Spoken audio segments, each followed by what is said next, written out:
தோழர் ரஹ்மானின் அன்பு வணக்கங்கள். எஸ்ஐ 2025 டைரக்ட் ரெக்ரூட்மெண்ட்காக காத்து கொண்டிருக்கும் மாணவர் அனைவருக்கும் என் இனிய இரவு வணக்கங்கள். இந்த காணொளி எதற்காக அப்படின்னா, இந்த தேர்வு தள்ளி போய்கிட்டே இருக்குது. சார்பு ஆய்வாளர் 2025க்கான தேர்வு தள்ளி போய்கிட்டே இருக்குது. இந்த நேரத்தில் நாம் என்ன செய்யணும், நாம் எப்படி நடந்துக்கணும், நம்ம அந்த படிப்பை எப்படி கிராஜுவலாக கொண்டு போகணும் அப்படிங்கிறதுக்கான ஒரு சிறிய விழிப்புணர்வு தான் இந்த பதிவு. இப்போ எல்லோரும் படிச்சுக்கிட்டு இருப்பீங்க. ஒவ்வொருத்தரும் ஒவ்வொரு மெத்தடில் ரிவிஷன் பண்ணிக்கிட்டு படிச்சுக்கிட்டு இருப்பீங்க. நிறையா பேர் இந்த கமெண்ட்ஸ்லாம் பார்க்குறல, என்னால் படிக்க முடியல, எனக்கு படிக்கிறதுக்கு இன்ட்ரெஸ்டே இல்லை, எனக்கு கால்ஃபர் தள்ளி தள்ளி போகிறனால எனக்கு ரொம்ப மனசோர்வாக இருக்குது, நம்பிக்கை வச்சு படிக்க முடியல அப்படின்ட்டு நிறையா பேர் கமெண்ட்ஸ்லாம் பண்ணியிருந்தீங்க. அது எல்லாருமே இது எல்லாத்துக்குமே இருக்கிறது தான். ஏன்னா ஒரு விஷயத்தை எதிர்பார்த்து அது கிடைக்கல, அது நடக்கலை அப்படிங்கிற பொழுது நம்ம மனசு கொஞ்சம் ஏற்றுக்காது தான். ஆனால் அதாவது எவன் ஒருவன் தனக்கு கிடைக்கக்கூடிய ஒரு மிகப்பெரிய ஒரு வாய்ப்பை அதை பயன்படுத்த தவறானோ அவன் கடைசி வரி அதில் வெற்றி பெற முடியாது. இப்போ நம்ம கிடைச்சிருக்கிறது ஒரு அரிய வாய்ப்பு. இந்த பொன்னான நேரத்தை நாம் நல்ல முறையில் பயன்படுத்தணும். உதாரணத்துக்கு இப்போ நம்ம ஜூன் 22 சொன்னாங்க. அப்போ அந்த ஒரு 30 நாள் 40 நாளில் சார் என்னால் இது படிச்சிட முடியுமா, என்ன எக்ஸாமுக்கு படிச்சிட முடியுமா, நான் அதை கிளியர் பண்ண முடியுமான்னு நிறையா பேர் கேள்வி கேட்டீங்க. ஆனால் இப்போ உங்களுக்கு நிறையா டைம் இருக்குது. கிட்டத்தட்ட ஒரு 3-4 மாதம் கூட இப்போ நமக்கு இருக்க வாய்ப்பு இருக்குது. அப்படிங்கிற பொழுது நாம் என்ன பண்ணிட்டு இருக்கோம் சிந்திச்சு பாருங்கள். கரெக்டாக உட்காந்து ப்ராப்பராக படிக்கிறோமா? அது மாதிரி நம்ம எதுவுமே பண்ணுறதில்ல.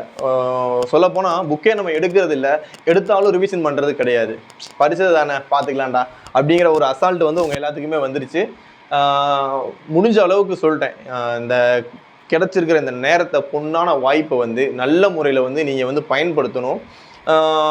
இப்போ நீங்களே டிஸ்கஸ் பண்ணி இந்த வீடியோவை பார்த்துட்டு நம்ம எந்த மெத்தடில் படிக்கலாம், நான் உங்களுக்கு எப்படி அப்ரோச் பண்ணணும் அப்படிங்கிறத நீங்கள் சொன்னீங்கன்னா நான் அதுக்கு தகுந்த மாதிரி உங்களுக்கு நான் கிளாஸஸ் நான் போடுறேன். உங்களுக்கு தேவையான கிளாஸஸும் மேக்ஸு, சைக்காலஜி, உங்களுக்கு புரியாத டாபிக்ஸ் எதாக இருந்தாலும் நீங்கள் சொல்லுங்கள். நான் அதுக்கு தகுந்த கிளாஸஸ் நான் போடுறேன். கூடிய சீக்கிரத்தில் நம்ம சேனலில் இருந்து ஒரு நியூ டெஸ்ட் பேட்ச் ஒன்று அனௌன்ஸ் பண்ணுறேன். அது டோட்டலாக உங்களுக்கு இலவசமாகவே என்னோடய கைப்பட நான் எழுதி நான் உங்களுக்கு நோட்ஸ் நான் கொடுக்குறேன். நீங்கள் அதுக்கு தகுந்த மாதிரி நம்ம பிளான் பண்ணிக்கலாம். இப்போ நான் என்ன பிளான் பண்ணியிருக்கேன் அப்படின்னா, அதாவது நம்ம இப்போ ரெகுலராகவே படிக்கிறதே இல்லை, எக்ஸாம் எப்போ வரும் அப்படிங்கிறது நமக்கு தெரியல. ஸோ இப்போ நம்ம என்ன பண்ணலாம் அப்படிங்கிற என்னோடய பிளான் என்ன அப்படின்னா, ஒரு வீக்லி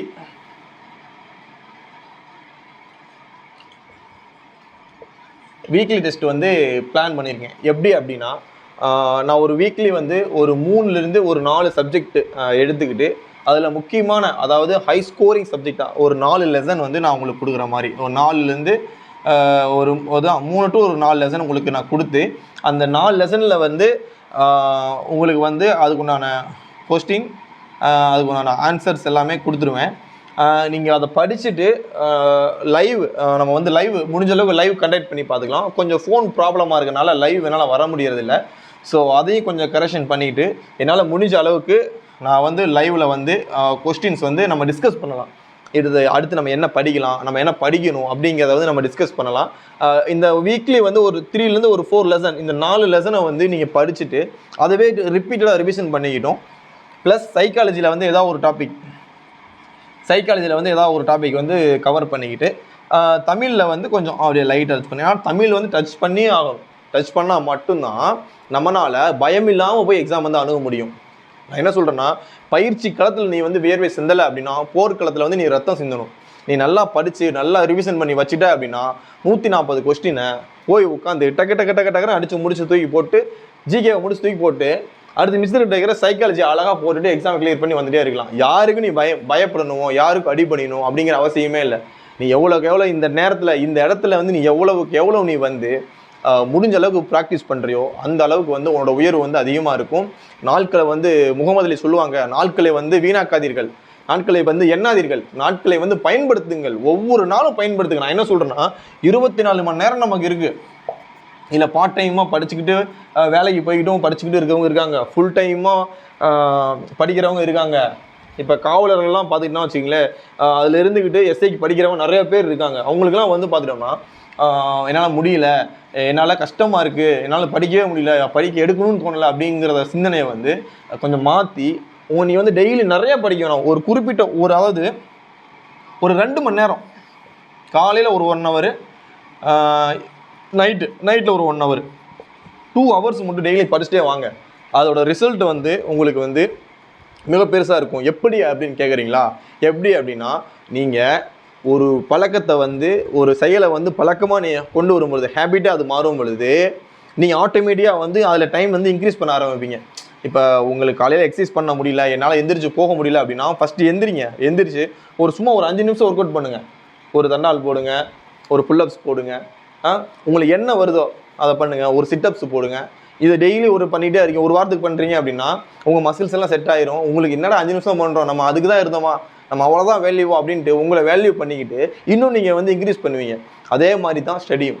நம்ம படிக்கிற படிப்பு அப்படி தான் கிராஜுவலாக கொண்டு போகணும். அழகாக கொண்டு போகலாம், மனமாக படிக்கலாம். மனமாக படிக்கிறோம், இந்த எக்ஸாமை தூக்கி எறியணும், அவ்வளோதான். உங்கள் சிந்தனையில் வந்து செட் பண்ணிக்கிங்க. நான் இன்றைக்கி எந்திரிச்சிட்டேன், என் கனவுக்காக நான் எவ்வளோ தூரம் ஓடிக்கிட்டு இருக்கேன். இன்றைக்கி என் கனவுக்காக இந்த 2 மணி நேரத்துக்கு கூட என்னால் ஒதுக்க முடியல அப்படின்னா நான்லாம் கனவு காணலாமா அப்படின்னு வந்து நீ திங்க் பண்ணிக்கிங்க. அதாவது எத்தனை ஞானிகள் பிறந்த தரை இது, அவர்களை மிஞ்சிட உனக்கு எது தடையாக இருக்குது? நீ மட்டும்தான் நீ தடையாக இருக்க, வேறு யாருமே தடை இல்லை. நீ உன் நெஞ்சில் ஒரு விதை, அதை விதைச்சி அதை மரமாக வளர்த்தணும். அது உன் கையில் தான் இருக்குது. நாங்கள் வெளியே இருந்து நாங்கள் எவ்வளவு மோட்டிவேஷனல் சொன்னாலும், எவ்வளவு வந்து நாங்கள் விரிவாக்கம் கொடுத்தாலும், நீ அதுக்காக ஒன்றை அடாப்ட் பண்ணி நீ அதில் எவ்வளோ தூரம் நீ வந்து ஒரு முழு மனசாக இறங்குறியோ அந்த அளவுக்கு வந்து வெற்றி இருக்கும். ஒரு அரசர்கிட்ட வந்து ஒரு கொல்லன் வந்து அவனோட வேலையே எப்படி அப்படின்னா, அந்த அரசருக்கு வந்து வாள் வந்து செஞ்சு தர்றது தான். அந்த வாளை வந்து செய்கிறது மட்டும்தான் அவனோட கவனம் ஃபுல்லாகவே இருக்குமா. அந்த வாளை வந்து போர்க்களத்தில் மன்னர் வந்து பயன்படுத்திட்டு இந்த செஞ்ச அந்த கொல்லனை வந்து நான் பார்க்கணும் அப்படின்னவனே நேராக கூட்டிகிட்டு வராங்க. நீ எப்படி வந்து இவ்வளோ ஷார்ப்பான ஒரு வாளை இவ்வளோ வலிமையாக நீ வந்து பண்ண முடியுது அப்படின்னு கேட்டதுக்கு, மன்னரே உங்களுக்கு வந்து 1000 வேலை இருக்கும், நீங்கள் 1000 சிந்தனையில் நீங்கள் இருப்பீங்க, ஆனால் என்னோட சிந்தனை எல்லாமே இந்த ஒரே ஒரு வாளை முழுசாக அழகாக தரமாக குவாலிட்டியாக செம்மையாக செஞ்சு கொடுக்கறது மட்டும்தான் என்னோடய வேலை.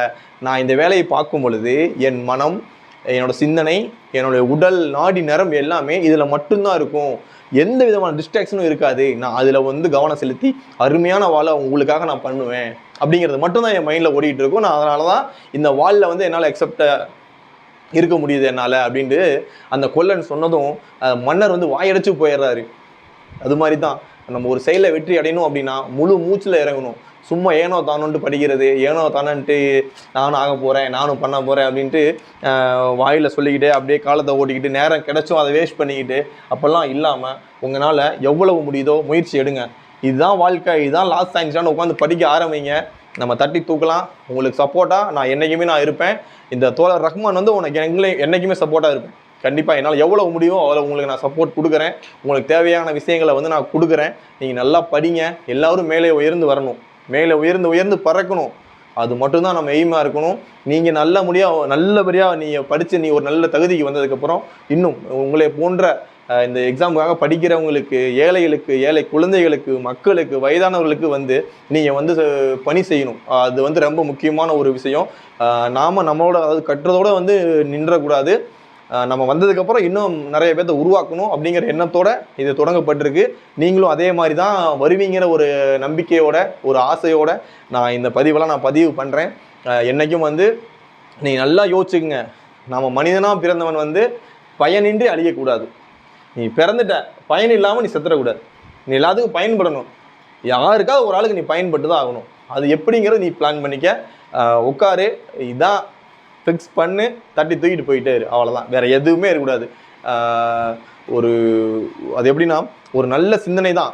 ஒரு அதாவது ஒரு கிழிந்த காகிதத்தில், அதாவது இப்போ நம்மள்ட்ட ஒரு புக்கு இருக்குது, இந்த புக்கில் வந்து நம்ம எல்லாமே படிப்போம். ஆனால் இதில் ஒரு கிழிஞ்ச பேப்பரில் இருக்கிற ஒரு துண்டு இது வந்து தான் வந்து நமக்கு அது தேவையாக இருக்கும். அந்த இது உங்களோட வாழ்க்கையவே மாற்றும். ஸோ அதை எப்பவுமே நீங்கள் பிளான் பண்ணிக்கிங்க. என்னடா நம்ம படிக்கிறோமே வேஸ்ட்டாக படிப்பு என்றைக்குமே வேஸ்ட்டே ஆகாது. அறிவு தான் அற்றம் காக்கும் கருவி. கற்கை நின்று கற்கை நின்று பிச்சை புயினும் கற்கை நின்றேன்னு சொல்லிட்டு போயிருக்காங்க. எப்படியாவது படிச்சிருன்னு இருக்காங்க. அப்போ பகத்சிங்கை கூட பாருங்க, தூக்கில் போடுறப்ப கூட நான் படிச்சுட்டு முடிச்சுட்டு வந்து என்னை தூக்கில் போடுங்கன்னு சொல்லியிருக்காப்புல. எவ்வளோ பெரிய ஒரு படிப்புக்கு முக்கியத்துவம் இருக்கும் பொழுது நாம் ஏன் அதை பயன்படுத்தக்கூடாது? நம்மகிட்ட கை இருக்குது, கால் இருக்குது, அறிவு இருக்குது, சிந்தனை இருக்குது, எல்லாமே இருக்குது. ஆனால் இருந்தும் நம்மகிட்ட எதுவும் இல்லைன்னு நினச்சிட்டு நம்ம சோர்ந்து உட்காந்துக்கிட்டு இருக்கோம். இன்னையோட எல்லாம் மூட்டை கட்டிக்கிட்டு இந்த ஞாயிற்றுக்கிழமை சாப்பிட்றட்டு நல்லா ரெஸ்ட் எடுத்துகிட்டு ஒரு கிரிக்கெட் விளையாடுறாங்க, கிரிக்கெட்லாம் விளையாண்டுட்டு நீ நல்லா ரெஸ்ட் ரிலாக்ஸ் ஆகிட்டு மண்டே உட்காருங்க. மண்டேலேருந்து உங்களோட வேட்டையை தொடருங்க. நானும் உங்களுக்கான அந்த டெஸ்ட் பேட்சுக்கு உண்டான இதெல்லாம் எடுக்கிறேன். உங்கள் லெசன்ஸ்லாம் வந்து அடுத்தடுத்த வீடியோவில் நான் போடுறேன். இனி தொடர்ந்து வந்து வேகமாக ஓடுறதுல மட்டும் தான் நம்ம குறியாக இருக்கணும். பின்னோக்கி பார்க்காதீங்க. போன நாட்களை வந்து திருப்பி பார்க்காதீங்க. இருக்கிற நாட்களை பயன்படுத்துங்க. அவ்வளோதான். வேறு சொல்கிறதுக்கு நிறையா இருக்குது. இருந்தாலும் உங்களை நான் வந்து டயத்தை வேஸ்ட் பண்ண விரும்பலை. படிக்கிறோம், அடிக்கிறோம், ஜெயிக்கிறோம். அவ்வளோதான், முடிஞ்சு போச்சு. ஓகே, நன்றி. இந்த நாள் இனி நல்லா அமைய வாழ்த்துக்கள். நல்லா படிங்க. படி படி படி, ஓடு ஓடு ஓடு ஓடு. அவ்வளோதான். நன்றி. அவ்வளோதான்.